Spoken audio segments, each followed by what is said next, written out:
Hello and welcome to Talon Sports Club, a brand new podcast here on Talon Television, bringing you sports discussion here alongside two of my colleagues. You know, Talon Television going to a new media format here. I'm excited. This is the old crew of Brockport Sports Talk, if you remember, from way back in the day, now archived. I have to delete the videos off Talon Television because they canceled us. Yep. So they're still up on the YouTube now. Might have to download all of them if you really want to save them. Which I highly recommend. They really hated the show. The last episode got a little too rowdy. Yeah, the last episode was really it for the people above us. But now, even if Brockport Sports Talk's in the grave, Talon Sports Club comes above. And again, it's the same philosophy here, just talking sports, going through some headlines and everything. Today we're thinking MLB, NFL, with the MLB season ending up and NFL in full swing. A whole lot of headlines here, but I'm your host, Jack McGelligot, alongside my friend over here. Introduce yourself. Ian Wild, been known here occasionally as the local hockey expert. Yes, and dressing accordingly here. I like how you have two different Montreal Canadiens logos here. You got the original red and the Old Winter Classic. If I had to choose, this is my favorite logo they've used. Too bad they don't bring it back. Yeah, it's a nice logo. It's a nice hat, and somebody who's hopefully bringing some nicer takes this year. Why don't you introduce yourself to the audience? What's up? Zach, what's going on? As you all know, it's me from Sports Talk. No, they don't all know. It's true. That's true. You're not as famous as you think you are. That's true. That's true, yes. Yeah. Hi, but yes, that's me. Great to be back here. My takes have always been great, and I'm excited for more great ones. Wow.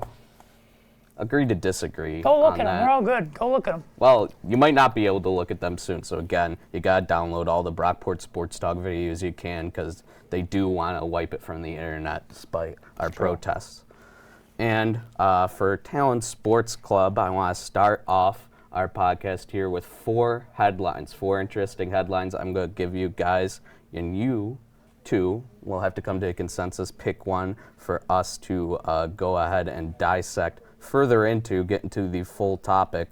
So, without further ado, the first headline here that I've written down, Shohei Ohtani. Lots of happenings with him, with the Angels right now, everything going on. He last played September 3rd, last pitched August 23rd. You remember he got shut down. Yes. And now too bad. Got further injured, but Too bad. he still leads the MLB in WAR. He's the favorite to win the AL MVP. He's absurd. played 133 games prior to that. Now injured after his last pitching injury, but still was hitting through it until he couldn't anymore. I mean, I don't know how much money he's lost this season with his injuries and everything, but you know, that's one of the things happening. Now, second headline, 3 months ago, Sean Payton said that what Nathaniel Hackett did was one of the worst coaching jobs in the history of the NFL. So that's the former Denver coach Nathaniel Hackett, current coach Sean Payton, talking some smack. He is now 0-3 and may have just suffered the worst loss in NFL history against the Miami Dolphins. That was bad. Horrendous. It's pretty bad. Very bad. I think we should talk about that. Well, third headline, Zach Wilson on plays where the defense fails to get a pass rush win. So that means when he has a clean pocket, a good win at the line of scrimmage for the New York Jets offensive line, which doesn't happen often. He is last in QBR, completion percentage, and yards per dropback. Stunner. His QBR is 7.6, average is 70.3. Yeah, that's not good. Next up, we have the Bears. They fired Lovie Smith when the team went 10-6. And in the 11 seasons since, the Bears only have one winning season, and of course are 0-3 to start off this season. Yeah, it's Good Lord. Yeah, that's just, yeah. That team is a dumpster fire. Yeah. So guys, which one do you want to deep dive into here? What are you thinking, Zach? Broncos? Yeah, I think Broncos. Seems to be the one. I mean, after a performance like you saw this past Sunday, you can't let them off the hook. No, Can't let them off we the gotta hook, rip them. no. We gotta rip them a new one. You got to rip them a new one. I mean, right now, You look at their defense, obviously they lose 70-20. It could have been an NFL record. Should have been. Miami Yeah. showed a been. little bit of mercy at the end. All respect to Mike McDaniel for not doing that, because his quote was, "We're not here to, we're here to win games, not break records." And yet people still thought that he was disrespectful for running up the score that much. How Yeah. about this, Denver? You just sucked. They Yeah. still had Russell Wilson in throughout, I think, almost all of that game. And it Until the wasn't fourth even that quarter. bad. They benched their starters. They didn't even have Waddle. Tyreek Hill had one touchdown. They just got torched. It was just the coaches absolutely demolishing them. Mike McDaniel, it's just his whole offensive philosophy is so much ahead of the Denver Broncos and what they have. And Not to mention, they lost to a third, I believe, who was Achan? What's his last name? Aiken or Achan? Their running I believe back. He's He like had- a third string running back, second string running Yeah. back. Over 200 yards. Got torched. I mean, yeah. And then Chosen, had the receiver, the Chosen one, he put up over 100 yards in that game receiving. Tyreek Hill, obviously. Mm-hmm. And they did all this without Jalen Waddle. Over 700 yards of total offense. Without Yeah. Jaden Waddle, too. yeah, without Jalen Waddle, So- who, they're just running a track meet out there. Right now, like I said, Denver is last in most defensive categories.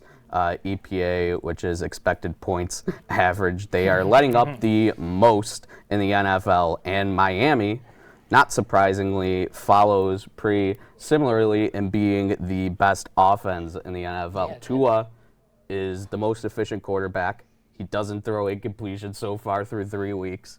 He is able to air the ball out even more, but really, he's just getting the offensive efficiency when you have just an offense that's faster. Everybody are able to coach them up, get their skills enough where you're just running all Yeah. over teams.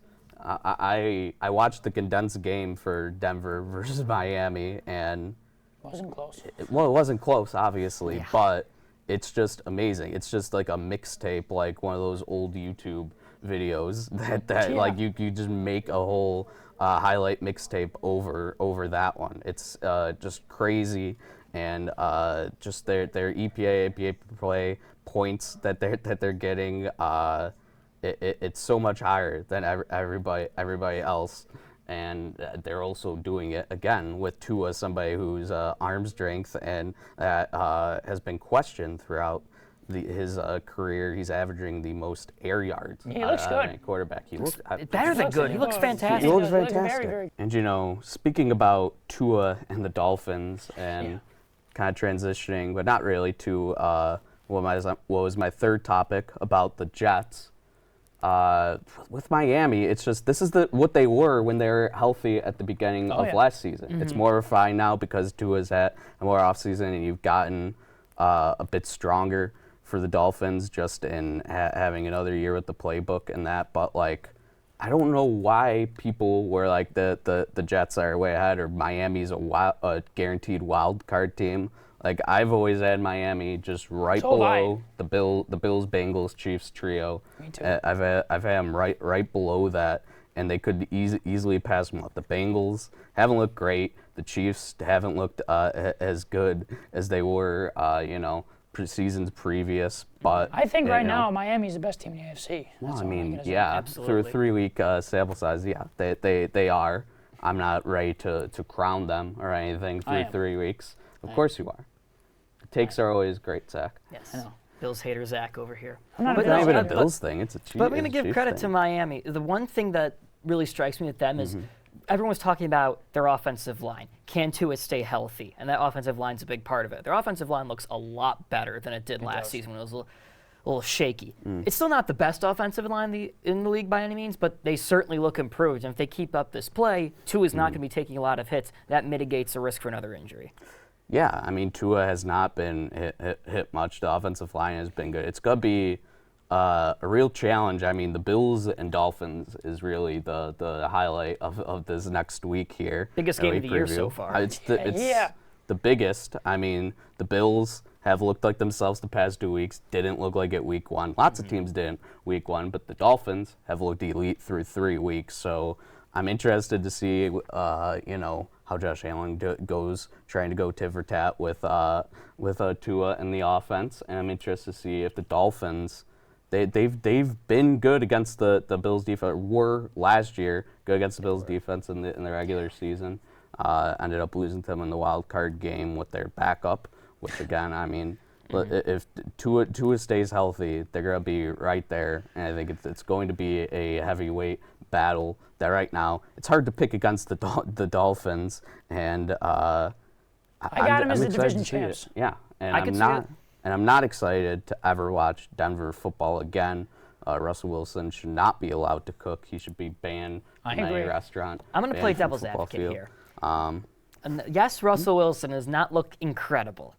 Okay, yeah, he's not the biggest problem. But like to blame what happened this past week on him, totally unfair. No, like that was, in fact, his stats this year through 3 weeks, way better than last year. The problem is the Denver defense has had one of the biggest regressions I've ever seen. Oh, yeah. Last year, even though they were a 5-win team, they still had one of the top defenses in the league in almost every category. Everyone's saying if their offense can just get it together, they can win games. And now this year, the offense, well, not great by any means, definitely doesn't look like a complete disaster. And now the defense has regressed massively to the point where they're giving up 70 in a game. And that's really the bit where, like, I've seen people say, that nobody's really defending Sean Payton right now, but they're saying, oh, well, it's going to be a team where he gets rid of everybody and he just like restarts basically next year, worst comes to worst. And it's like, well, he inherited this team, he inherited that great defense, basically, didn't miss a ton of big pieces, and now they have regressed even further. It's like, it's rough. Sean Payton, they've hit the basement. That's really the biggest part. They've hit the basement. Rock bottom. Like it's the most embarrassing loss in their franchise history, without question.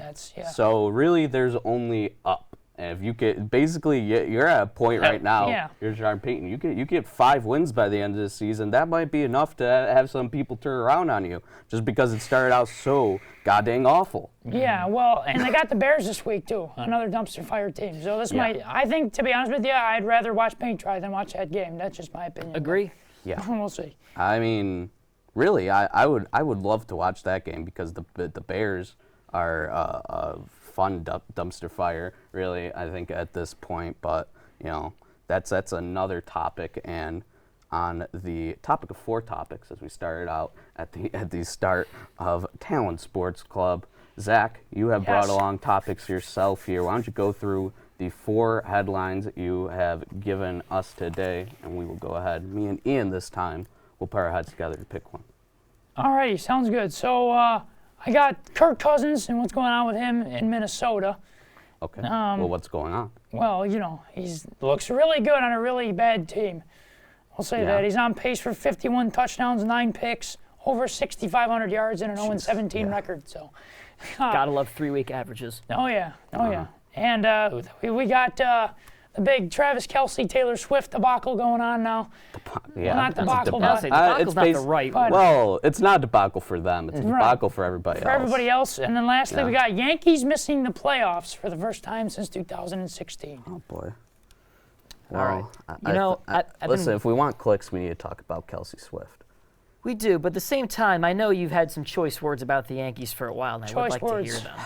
Well, yes, we can talk about the Yankees. It's sort of past the point where there's really anger anymore. Lots of the kids are up. I'm just depressed. Yeah, it's really You're at depressed. stage 5. But if we're going over what led the Yankees to this point, it's that they got gobsmacked in the ALCS, 4-0 by the Astros, and it was a team that labored into the playoffs, barely beat the Guardians, who aren't looking that great this year either, but when they're running back that team. They didn't look amazing last year when you look at the underlying numbers, so they get beaten up by the Astros. They got beaten up in the regular season by them. It's a team that basically, when I look at the Yankees and I look at the flaws that have happened with the team, it's really since 2020. 2020, their strikeouts went up. The offense, the runs weren't being generated enough. The on-base percentage and batting average was going down. And we've only gotten, in response, they got older. They traded for Josh Donaldson. They got Anthony Rizzo. Garrett Cole is obviously a great one, but that was before 2020. Just like trying to go after like Montes failed. Trying to go after Rodon failed. They have missed out on Harper, Machado, a lot of other Possibly free Ohtani. agents. Oh. I mean, Olsen. The players they're doing great, and we're younger than the pieces that they got. They got Rizzo. They re-signed him when they could have tried to make a move for Olsen. And I feel like that really encapsulates a lot. It's just they've gotten older with Donaldson. Rizzo, Stanton has just broken down this season. He might not be a positive player again in his career just because this is the age, and he's not looking good right now. I do give him one thing, though. The young guns are looking good, though. Volpe, you got Peraza, Dominguez praying for his recovery. Hopefully he gets better. That was just, I swear that's a curse right there. Yeah. He looked really good. Yeah. So we got a lot of young guns coming in.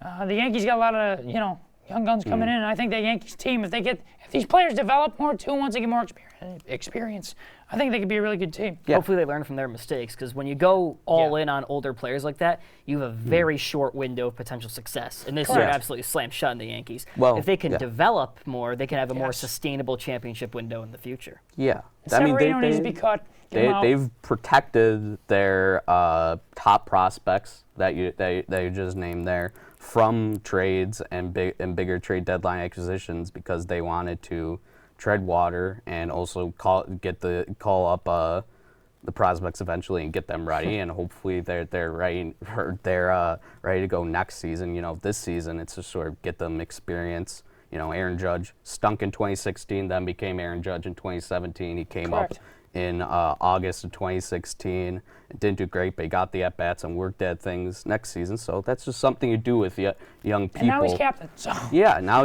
he's the captain, but the Yankees the offense was just anemic. Yeah. They played a boring brand baseball even when they were doing decent at the beginning of the season. I agree. It's just they have not course corrected at all on their problems over the years, and it has come to a head.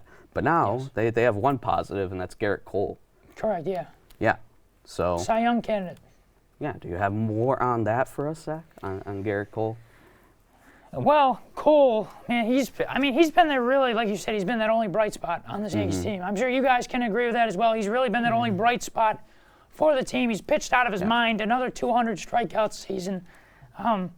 Quite frankly, I wish the Yankees were better for him, but he's a really good sport about it, and I really hope for his sake. Well, like Boone said, he was in the midst of a special season. I hope for his sake he can end it off with a Cy Young. He's having one of his final starts tonight. He leads the AL in innings. He's got the volume. ERA leads them in ERA at 2.75, in WHIP and opponents' OPS. Yeah. It's just he's been lights out. He's been lights out. Last season for him, he struggled a lot giving up the home run ball, and it's something that he cleaned up so well this season, with opponents' OPS being 597. The slugging has gone down. He's been barreled up less, and it's resulted in him being really. He should win the AL Cy Young. He's the favorite right now, I believe, on the odds and everything. Shame to see such a great season wasted, though. Yeah, it is. Yeah, it really is. Even the Yankee hater in me acknowledges that it has to suck. It does. Yeah. And you look across the MLB. We could transition a bit to the races around the NL MVP is a really interesting one to me because you look at Ronald Acuna is the odds-on favorite right now, 40-60. Or 40-60, yeah. He's mashing home runs. He mashed another one.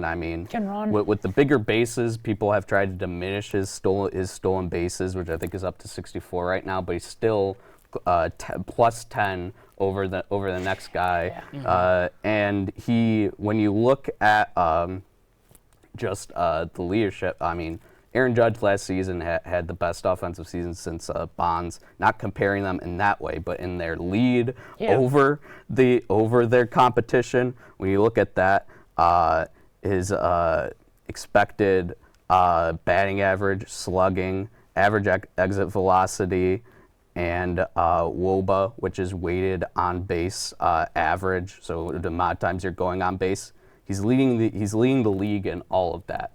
If you look at your Baseball Savant page, it's all red. And you know what all red means? What? really great. He Yeah. is elite You're in just insane. about every statistical category. He's the most valuable hitter in the league by far. But then you look at Mookie Betts. He is the best defensive outfielder for his position, possibly. Gold Glove candidate. Gold Glove candidate. He is close to not really close, but he's the second. He's the second best hitter in the NL. Yeah, He's a bit down on those, but his defense and just efficiency in getting on base and all of that is putting him on Baseball Reference Award B WAR, which wins above replacement, putting him slightly ahead of Acuna. I think it's 0.9 in B WAR. In F WAR, Fangraphs WAR, it's a bit more. It's a bit less, like 0.3. So it's within the margin of error, which is about what Boyd over WAR.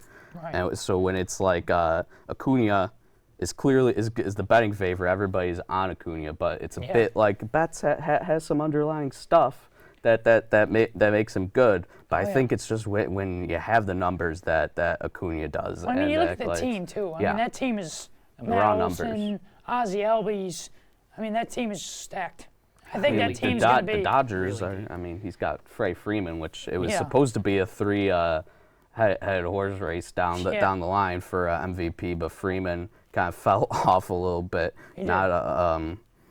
He did. To say a little bit, it's just Acuna Yeah. is on another level. Betts is on another level. Freddie Freeman, former MVP, is just slightly below them. But Acuna is really just that. AL MVP. Ohtani, I mean, he was having such an impressive season before he had to go down. I mean, the way he hits is just amazing to me because it's like he is like the old school, like 70s MLB. You look at 70s MLB. There's batters that will swing above, below the batter's box, doing things that people are coached out of in Little League nowadays. Yeah. And for Ohtani, it doesn't matter. He's got like I think the high. I think he's got the highest pitch for a home run in like the past whatever years. Certainly this year, farthest inside for a home. Farthest pitch inside for a home run. It's freakish, and he's just a solid pitcher on top of it. And it's like he could trade off seasons. Like last year, or 2 years ago, he was a really solid pitcher, Cy Young type pitcher. This year, he's a bit more like just really solid, hitter, quite elite. And then he's an all-timer hitter. It's just like what? It's too bad too, because now he's not going to pitch until 2025, and with his Tommy John surgery, we hope for a full recovery. Shohei, please, we want you to recover. You're great for baseball. Special. We hope you come back happy and healthy. I have a question for you two about him though. Has he played his last game as an Angel? Yes, 100%. I don't think so. You don't think so? I think they'll resign him. How? The Angels are such a mess. They have. First off, I think Trout needs to leave. Well, yeah. Really? I Well, don't know. his Matt- perspective, Well, yeah. yes. I mean, his last game, maybe. I don't know. I feel like the Angels will be dumb and spend a lot of money on him. I don't know. As long as Moreno owns that team, they're going to be held back, frankly. Yeah, it's a mess with Ohtani. You know, he has the injury. He's gonna have to get Tommy John. Can't forget about Trout. Yes. Let me talk. Ohtani, has his muscle issue that ends his season hitting wise, and just having his locker cleared out and then having to talk about next. Ohtani hasn't been around. It's just messy. You have Anthony Rodon who's not playing, won't talk to media, and is basically in the just in the stage of screw you. I got my money. He's having conflicting diagnosis with his own doctors, I guess, and the Angels doctors with bruises. That it's just the Angels are a failure when they're spending all of this money. You look at the Oakland A's; they are a poverty franchise in that they have horrible payroll, and they want it to be that way. The Angels are spending out. They want to be the Los Angeles Dodgers. Yeah. They want to beat out the Dodgers. They're spending, and they can't get out of their goddamn way. Yeah. I hate to break it to them. It is not looking good in Anaheim right now. And now you're looking at not just, we were talking about them wasting one generational talent, and now they have a second one that they're wasting. It's really pathetic. It's really pathetic. It's just tough all around. And, you know, it's tough out there in the sports world. It's tough out there to find love nowadays. It is. It is indeed. But apparently Travis Kelce hasn't had that problem. Yeah. So. The funniest part to me, you know, Taylor Swift, she shows up at the Kansas City Chiefs game after, I don't know, weeks of rumors, however that all started. I try to ignore it until it's put out in front of me on the TV because Taylor Swift, it's insane. Like she's been famous, I get basically. Well, yes, but it just for you know. Since like first or second grade, she has been a celebrity, and for some reason, like the past like year, it seems like all of a sudden she is a demigod, and I don't know. I'm a Swiftie, I admit it. Hey, I mean, listen, I'm not. No, nothing to her. Right. This isn't anything about her. It's just about the social media and the praise we give celebrity a lot of ways because there's Twitter posts, TikToks. Trying to give introductions to Swifties on the NFL. You can tell it's how the NFL is treating this as a good thing. It's an opportunity to expand their brand to a new fan base that otherwise wasn't going to have anything to do with it. Now that Taylor Swift herself is invested, I think it's actually kind of good for the NFL. Absolutely. It's amazing for the NFL. It is marketing gold. Yeah, Great job, Taylor. It's marketing gold. It's great, but just in the fact that there's like these Swifties, these people that are so dedicated to Taylor Swift that they now have to learn a full league, a whole football league and all the rules because she shows up on TV, on the camera. That's how desperately they need content for her. It boggles my mind. It's also just hilarious because there's like TikToks where it's like slideshows of like going through all of the teams, and one of them was just the Chicago Bears suck. Don't watch them. Yeah. And one of them was like Denver Broncos, Russell Wilson can't cook or whatever. One of them was like the Cowboys will never win the Super Bowl despite what their fans say. Yeah, and there was one that like went viral that was just somebody giving out like basic football rule set, and I think it's like I said, it's just concerning for me in the way that people are obsessed that much with a celebrity, but also just kind of just a funny like cool thing, like seeing people get into the NFL that way. Yeah, it's I don't really think there's really any harm with this. I think it's all in good fun. I guess see this way it really hurts. I guess you could say there's no bad blood. Oh. Speaking of which, that team Kelce was going against, there's a lot of blank spaces in their defense. There was. My goodness. They're I mean, I never thought in my wildest dreams that those two would be together. Yeah, no, Bears just complete disaster. Oh, yeah. And they're not going to be out of the woods for a long time. Yeah, they certainly they won't be able to get a good win on the field. Am I right? No. Speaking of though, I have my upset pick of the week. Oh, last time. Let's go. This will be to finish us up here on our first Talon Sports Club episode. Yes. The underdog pick of the week. Returning, we got the copyright. We got it for Sports Club. We had to fight the people above us that won't be named in the shadows. We finally won one of those battles for a change. All right, here we go. Zach Harnish-Fager's underdog pick of the week. Although it's a battle between two dumpster fires, I'm going my upset pick of the week. I think the Bears get their first win against Denver. Denver's favored to win against the Bears by 3.5. Give me the Bears on Sunday against the Broncos. Really? Yeah. I think Justin Fields, They are the betting underdog, the Bears? Yes. They are. Yes. Okay. Broncos are favored somehow, but I don't know how they're favored by 3.5. This game, I think, should be an ugly game, but I think Justin Fields and the Bears pull it out. Jeez, at home, I mean, the Broncos. Yeah, the thing is, we've seen the Broncos play a close game before. Yeah. We've seen their defense be competent in a game. Yes. Other than when they got absolutely trashed for the worst one ever. So worst loss almost ever. Yeah. So that's pretty horrible. But Sean Payton, I've seen him win a Super Bowl. I've seen him coach a team competently within the past 6 years. Maybe I don't know how long ago the Saints were in the playoffs, but it's tough. And now they, I just can't see it happening because the Bears are so incompetent at every level. Their defensive coordinator's gone. We can't speculate further on why that is, but apparently he's unprofessional.